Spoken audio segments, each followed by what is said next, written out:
Hey everyone, welcome back to my channel. I have got a beautiful, juicy, big video for you today.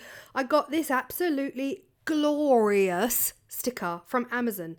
It's a giant vinyl sticker. I actually bought this back in July and I've been saving it for my Halloween videos and praying I wouldn't lose it in the house move.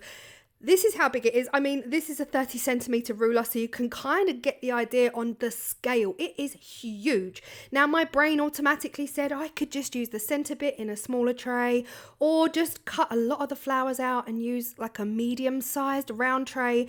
But I decided to use the biggest mold I've got, and that is this geode tray mold from Molds and Shapes. It is huge, and I'm going to use my gyro cut tool. Now, the sticker itself has got really sharp lines. Like you can see the white border is really sharp and it does cut the flowers in an awkward way. And I don't want that. I want a really nice organically flowing edge around the whole thing. Now, this is particularly important for the center sticker because the flowers at the top and the flowers at the bottom are seriously just cut straight down the middle, and I don't want that. So I figured I would use my gyro cut to give it a more fluid edge that all works together so that all three stickers will still meet down that center point. Now I'm going to be backing my tray in black. As it stands, the sticker itself has got a black background, so I figured this would be the best color to put down in the tray first. And as you saw there, I put my mask on. A lot of people do ask me about PPE still and what mask I use. I have got the GVS Ellipse half mask. That is from Screwfix Direct here in the UK. Just be sure to change your filters every 6 months or as soon as you start to smell anything, anywhere. Even if you can smell your perfume or deodorant, you need a new filter. You should not be able to smell a single thing. But otherwise, change it every 6 months. Now, I needed to mix up 2 full cups of resin. This is about 250 grams of resin. No, it's not 120, 240, 500. This is about 500 grams or mils of resin just to coat the bottom of this tray. That is how big the tray is. I do have some much larger mixing cups on their way to me, but at the moment I've only got the 240 mixing cups. So here we are. This is the base done. Now I am just going to give it a blast with my heat gun. Probably not urgently necessary. There weren't many bubbles in the resin, but just to be on the safe side, I want my sticker to lay down as flat as possible. Once I've given this a really good blast with my heat gun, I'm gonna cover it over, walk away, and come back 24 hours later. This is 24 hours later. It is time to cut the vinyl sticker. The resin has cured perfectly, not a single bubble in sight, but I do need to get all of this away from my worktop, pick it up, move it over, and then I'm going to get my cutting mat. And I know, Claire, look at the shine. Again, this is the gyro cut tool by Crafty Products. I'm not an affiliate, it's just one of the best tools I think I've ever purchased. I will try and find a link for them.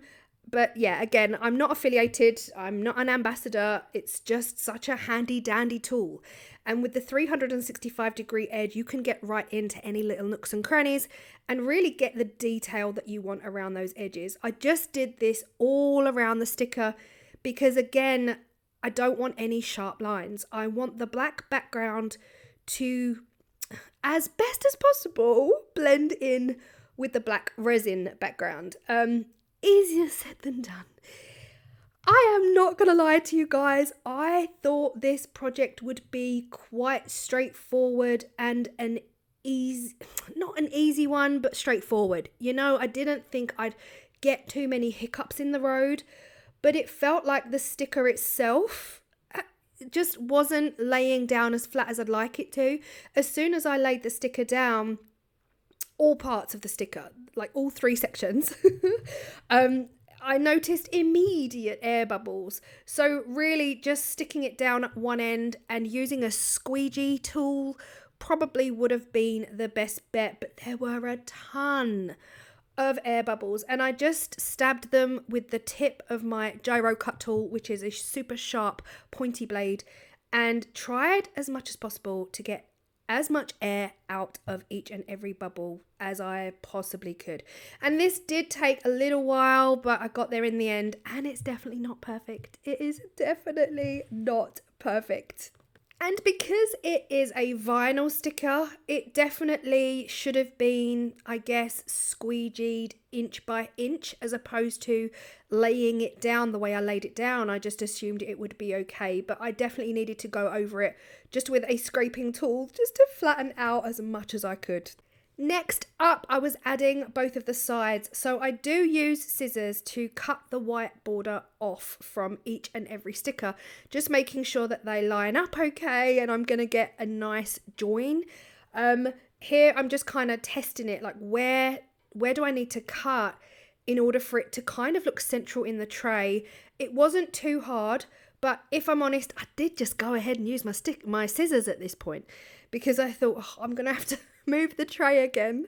I should have just cut it all in one, but you know, guys, why would I do anything easy? Everything's got to go the long way round. Yeah, I just kept on kind of like placing it up against the other sticker and visualizing where I want to cut. Like, what do I want to cut out? What do I want to keep? What is going to make it look quite like a rounded, beautiful design in the center of the tray? And again, I just kept on comparing it to the piece that was already down. And yeah, you can see my hand here working out the route that I was going to take to cut the rest out. And yeah, if I'm honest, I didn't bother moving everything away to use my gyro cut tool again. I just did it with the scissors, and I mean, equally fine. The only difference with scissors and a gyro cut is that with a gyro cut, you can really get down and detailed and into the nitty gritty of each and every nook and cranny of a leaf if you wanted to. And scissors, it would just take way too long for me to do that with scissors. Now, here is the bit that I thought would be an okay job, you know, being able to match it to the sticker in the center. But unfortunately, that kind of peachy rose gripped the surface where I didn't want it to. So I peeled it back and look, it took some of the sticker off. I was so mad. I was like, oh my gosh, why? I thought being vinyl, you'd be able to peel it back, you know, and that was just one little area that stuck down and it wasn't quite right. It wasn't quite right. So I just wanted to peel it back and it was too late. I did try to get that little bit off of the resin. It was an absolute no-go. It was just breaking off and chunking. So very, very different. It's not like the vinyl you experience when you have a cutting machine. It's completely different. So it felt a lot more plastic, to be honest.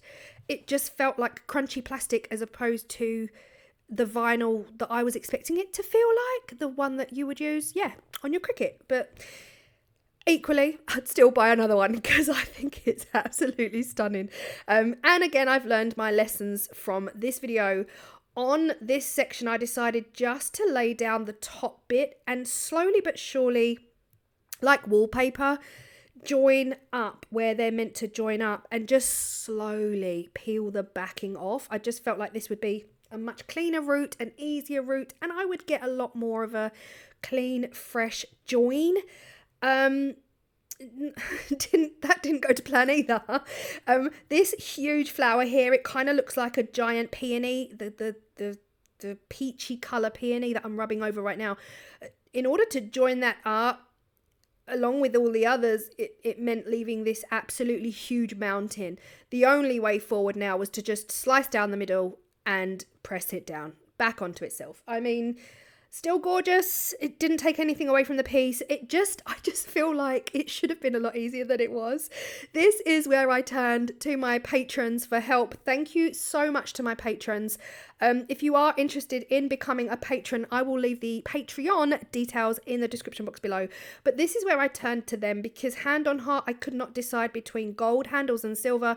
I genuinely, this was all I had. It was gold or silver. And a lot of my patrons did say, you know, they'd go with black or they'd go with like a bronze, like a gorgeous antique bronze handle. But yeah, thank you to my patrons for all of your advice. You pretty much, most of you said go with silver. I honestly, guys, I loved both of them. I thought the gold would bring out the flowers and the silver would bring out the skull. But yeah, they all chose silver, and unfortunately I didn't have any other options. I didn't have any other colours. It's messy. I'm not gonna lie, the edge is messy with poor joinery and a few lumps and bumps still. I did my best using a sharp tool to get rid of all of the lumps and bumps, but I figured, you know, my brain was telling me that once the resin is down, the resin is actually going to disguise, oh, that looks like two giant eyes. Sorry, it's only just dawned on me. The resin is going to disguise that outer edge and not make it look so harsh. It won't be so visible. So at this point, I thought instead of just laying a clear layer of resin, I would actually add some of the Super Sparkle White. Now, I did add some to both cups. I knew I'd need both cups, but I took some out. You can see me here just removing the Super Sparkle White. It was too much. You can pour too much Super Sparkle White. I figured it would give it a shimmer, a stunning kind of glittery, diamondy-esque finish. But not only that, it would disguise all of those imperfections. And trust me, there's a ton. There is a ton of imperfections. If you've been with me for more than one video, you know, there's just no video without something somewhere going a little bit awry. And that's fine. That's fine, because I'm here having fun and that's all good. But here I am. I've poured both cups in. I'm just trying to mix the resin in the tray so that the Super Sparkle White does actually blend throughout. And I immediately noticed that it definitely hides that edge. It hides that sharp cut edge, which I was so happy about. And for sure, without a doubt in my mind, it hides all of the imperfections, bar just a couple of bits. Even that giant flower there where I had to slice it down the middle, you can't really see it. Just to the left of the skull, you can see a join. You can see the line of a join, but you would genuinely have to be face down in it, like staring hard to be able to see it. And at this point, while the resin is still wet, I am placing my silver handles down and trying to make sure that I've got them in the right spot. I'm not going to lie, I would have loved rounded, curved handles to go with the contour of the tray. I could not find them in B&Q. I couldn't find them on Amazon. I couldn't find exactly what it was my heart was wanting. Equally, I mean, how long do you spend? Like, I could have spent a good week or two looking for the right handles, when in reality, these are perfectly fine. So one more blast of the heat gun. I've put my sellotapes all around the tray, and then I'm going to put my huge plastic storage box lid down on just to stop any major dust or debris, and then we will come back. So 24 hours later, it is time to demold, and oh my goodness me, I love this tray. I love. It's such a centerpiece tray, either for your dressing table or even your dining table at Halloween. You could have all of your condiments on there. It's just stunning. The Super Sparkle White has definitely done the job of hiding a lot of the imperfections. The issue I had here is that you guys know my surface is not 100% level, which gave me just a teeny tiny lip on one of the edges, just on one of the edges, not the rest of it. The rest of the tray was perfectly fine. So I did use my deburring tool to just carve off a small area of sharp edge. Then I decided to do the whole thing with the Silver Deco Color Metallic mark, the pen. And honestly, I think this added such a new element. Like, it just brought it to life. It added a little bit more zhuzh, and I decided to not only do all of the edge, but bring it up and around onto the surface. And I absolutely love this effect. I knew at this point that this tray would be getting a top coat because, again, with the uneven surfaces, there was a sharp edge, and that's never gonna go away. That's always gonna be there. However, putting a flood coat means it's gonna go off the edge. Putting a top coat and a flood coat on, I knew this would be the only way forward to make the tray absolutely perfect. Now the pen is done, so now we need to protect the bottom of the tray before we do a flood coat. I've done videos on protecting bottoms. Now you can use masking tape, liquid latex, or what I'm doing in today's video, the PVA glue, like a school glue. And I am putting a lot on here. I want this to be a super thick protective layer. This is the one that takes the longest, so PVA glue and liquid latex will take the longest. You have to take into account if anyone's got a latex allergy. If you are selling, you really need to maybe not use latex. Use the glue instead.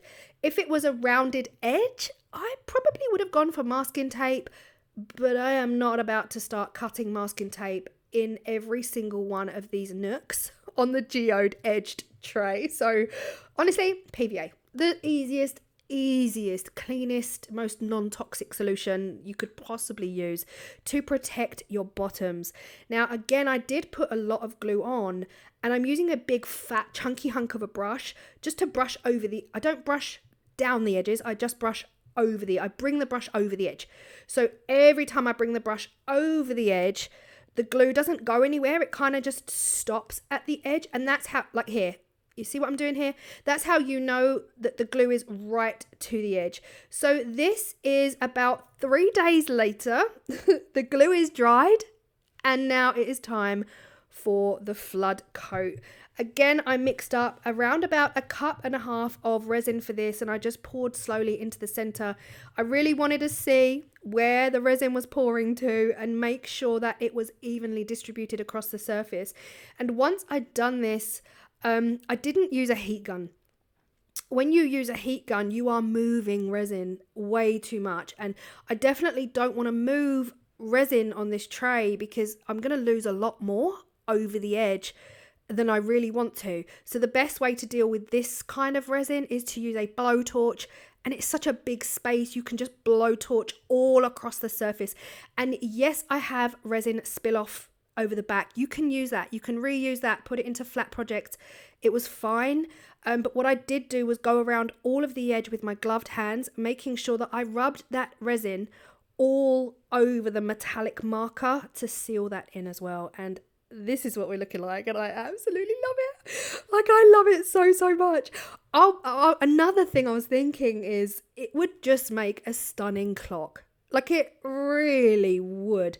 I think if you decided not to have it as a tray and have it as a clock, it would be even more wow than a tray, because at least if it's a clock, it's on the wall in eyesight and you're seeing it all the time.